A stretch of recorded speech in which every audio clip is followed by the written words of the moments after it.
me sé aine ní bhreislein agus tá man se hangaí dó reit bhfuil scafte mór chruinní do bhórthiúil leil Padraig Tráthnóna.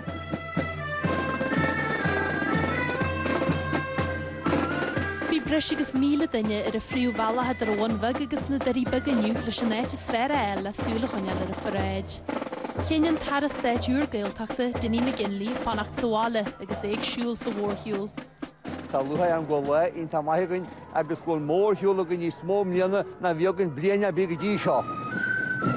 Le mór atá na páistí agus bhí na céta cúblias de le seamragaí, éon í dáte agus súhananta snú Padraig, a bhfuil cáú chud an witir a báiginiu, fiú an gasar bag seo Padraig.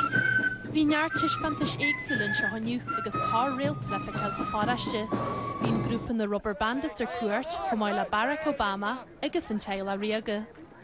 Níor dearnú dearmad a chuirsaí polítíochta herad. Prater Deutsch a níos bhar an bíana dráí dór. Ní an tasal seo fáte leis cheamra. Bhí nó Padraig ar bheith le banar an na fearste chomarú. Ar dáid fan haile. Bhain mar Trump módas í le galantan agus chudbór dún. Bhain ág agus ísta soltas amachtaíon lé agus is na tiispantais Harbh deithil agus granar a bhíonn sa cheantar.